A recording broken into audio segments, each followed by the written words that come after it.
अस्सलाम वालेकुम स्टूडेंट्स। आज की इस वीडियो में मैं 11th क्लास उर्दू का गेस्ट पेपर शेयर करने वाली हूँ। उर्दू का गेस्ट पेपर जो इस वीडियो में शेयर किया जाएगा वो additional exercise, past papers, topics and grammar इनसे लिया गया है। क्योंकि गेस्ट पेपर्स बनाने के लिए ना कोई एक चीज़ ज़रूरी नहीं होती, उसके लिए ऑल टू ऑल चीज़ों को मिक्स करके उनमें से इम्पोर्टेंट क्वेश्चन सेलेक्ट किए जाते हैं एग्जामिनर्स के पॉइंट ऑफ व्यू के मुताबिक, टीचर्स के पॉइंट ऑफ व्यू के मुताबिक।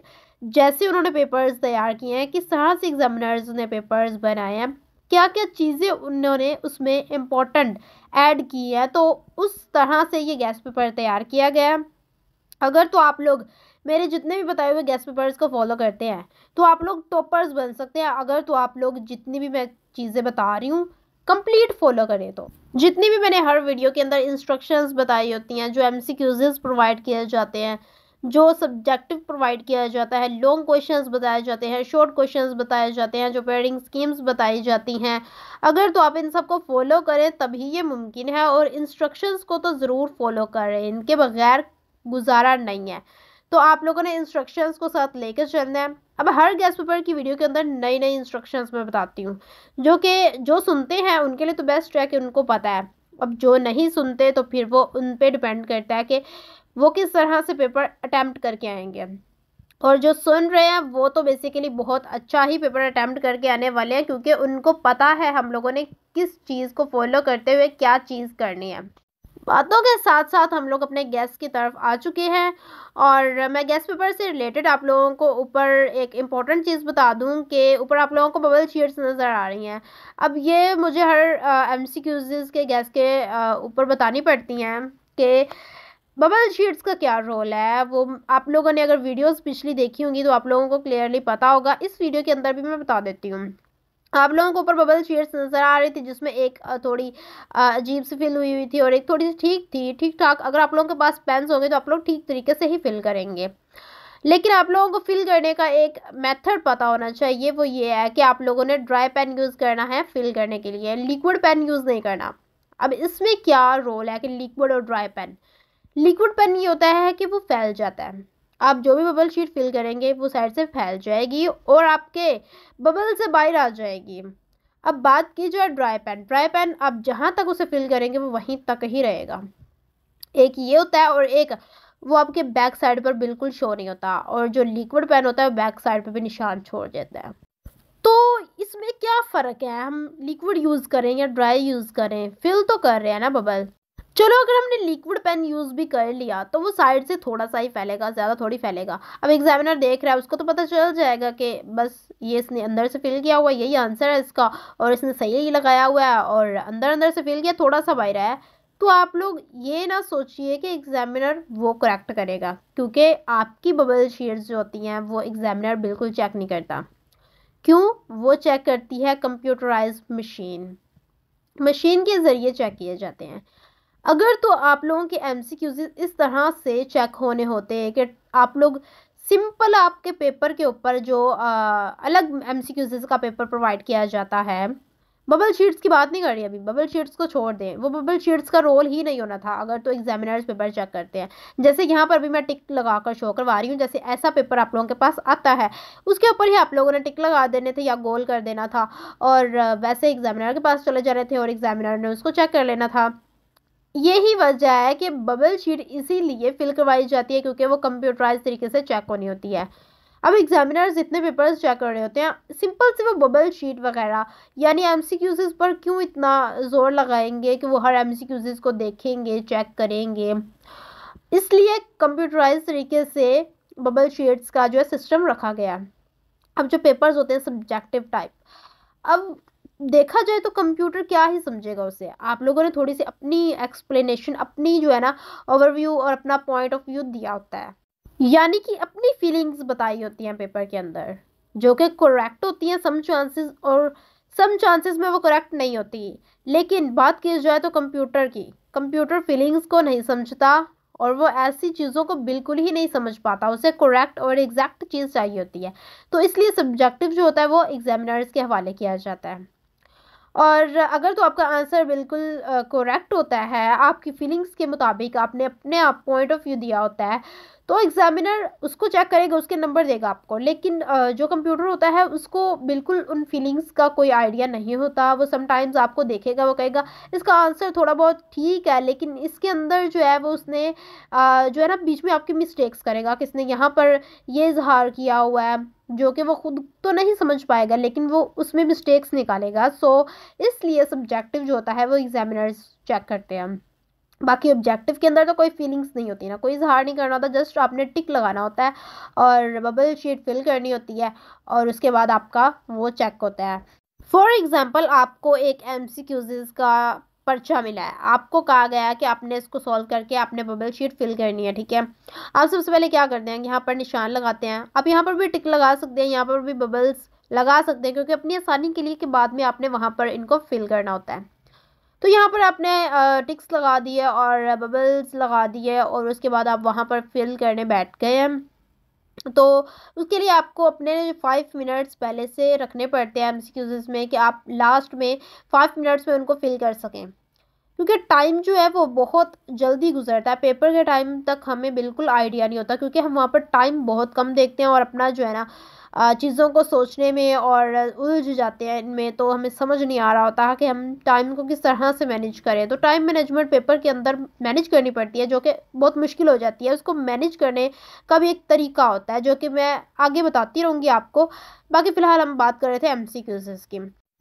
लेकिन आपने ये बात लाजमी याद रखनी है कि मैंने आपको जितने MCQs प्रोवाइड किए हैं हर वीडियो के अंदर, आपने वो सारे ही करने हैं। अगर तो आप सारे कर रहे हैं तो आपको कहीं और से MCQs प्रिपेयर करने की बिल्कुल ज़रूरत नहीं है, कहीं से ढूंढने की ज़रूरत नहीं है। बने बनाए MCQs मैं आप लोगों को यहाँ पर प्रोवाइड कर रही हूँ। आपके लिए बहुत अच्छा तरीका हो गया कि आपको हर चीज़ में अपनी हर वीडियो के अंदर क्लियरली शो करवाती हूँ कि यहाँ पर ये बताया गया, यहाँ पर ये बताया गया। तो आपको तो वो समझ आनी चाहिए ना, आपको तो फिर वो चाहिए कि आप वो सारे करें, आपको उनमें से कोई चीज़ छोड़नी ही नहीं चाहिए, क्योंकि आपके लिए एक बहुत अच्छा वे बन चुका है कि मैं जो भी वीडियो आप लोगों के लिए बनाती हूँ उसके अंदर जो gas papers, pairing schemes for MCQs, long question, short and जो भी है इंग्लिश में जैसे ऐसे आ गए, उर्दू में जो भी है, तो उसमें आपको जो है ना हर चीज़ मैं क्लियरली शो करवाती हूँ कि किस तरह से मैनेज करनी है और किस तरह से करना है। ऐसी इंस्ट्रक्शंस शायद ही आपको कहीं से मिलेंगी। आपको जो मैं बता रही हूँ बस उनको फॉलो करें, और आपको कहीं से ये सीखने की ज़रूरत नहीं है, कहीं से पूछने की ज़रूरत नहीं है कि अपने क्लास फेलो से या कहीं से किसी टीचर से। जब आपको यहाँ पे सब कुछ मिल रहा है, आपको पता है ये इस तरह से करना है।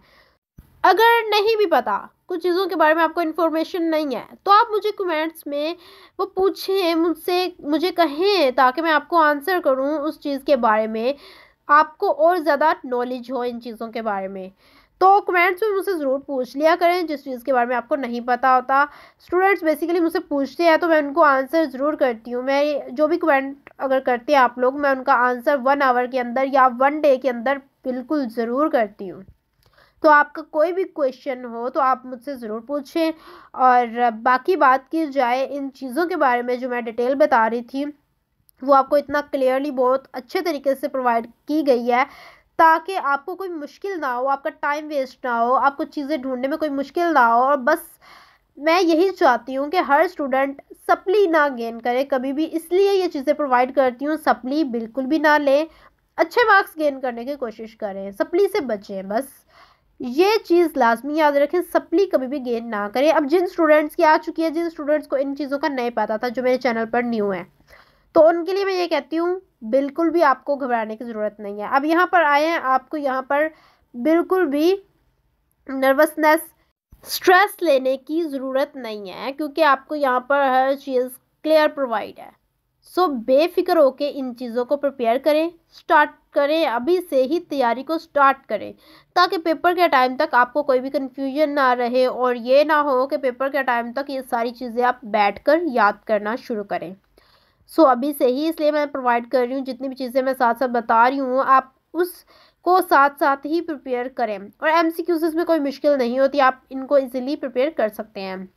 बाकी शॉर्ट एंड लॉन्ग क्वेश्चंस में थोड़ी डिफ़िकल्टी होती है, तो उसके लिए आपको फिक्र करने की ज़रूरत नहीं है। आप थोड़े थोड़े करके दिन में उनको याद कर लें।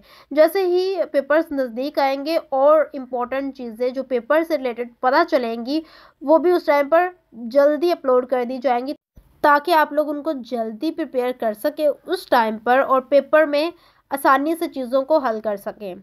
अब यहाँ तक जितनी भी चीज़ें मैंने आप लोगों को बताई हैं शायद कि आपको समझ आई होंगी या आपको समझ आनी चाहिए और आप इनको समझें और ये आपके लिए बेहतर है। बाकी एमसीक्यूज़ हमारे साथ साथ रिपीट होते जा रहे हैं, उनके जो है आंसर्स लगते जा रहे हैं। कोशिश यही करें कि पहले खुद से इनके आंसर्स को सिलेक्ट करें ताकि आपको अपना एक्सपीरियंस हो कि आपने यहाँ पर कितने परसेंट तैयारी कर लिया उर्दू में, या अगर नहीं भी की तो कितने परसेंट आप एमसीक्यूज़ सॉल्व कर पाते हैं। उसके बाद आंसर्स को देखें।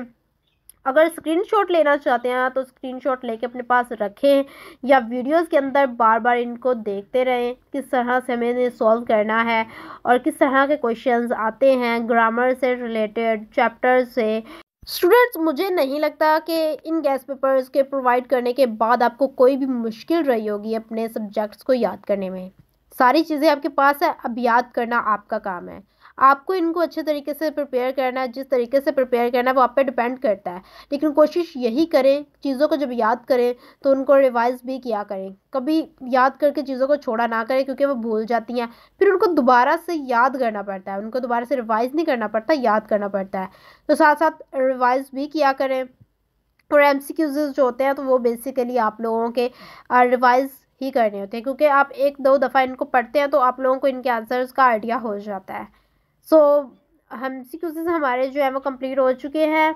बहुत ज़्यादा इंस्ट्रक्शंस भी मैंने आपको बताई हैं, उनके बारे में आपको पता भी होगा, कुछ को नहीं भी पता होगा। और गैस पेपर हमारा यहाँ पर कंप्लीट हो चुका है उर्दू का। एमसीक्यूज़ का हमारा गैस पेपर रह चुका है, अब सब्जेक्टिव का वो भी बहुत जल्द प्रोवाइड किया जाएगा। बट अभी तो एमसीक्यूज़ चल रहे हैं तो शायद एमसीक्यूज़ की सीरीज़ अभी तक चलती रहे। सो मैं कोशिश करूँगी जल्दी से इनको कंप्लीट करने के बाद आप लोगों के लिए सब्जेक्टिव्स के गैस पेपर्स प्रोवाइड करूँ। और आप लोगों का काम है, आप लोगों को साथ साथ इनको प्रिपेयर करना है और याद करना है, क्योंकि साथ साथ याद नहीं करेंगे तो मुश्किल आपके लिए होने वाली है। सो इसलिए आप इनको साथ साथ प्रिपेयर करें, रिवाइज़ करते रहें ताकि पेपर के टाइम पर रिवीजन करने में आसानी हो।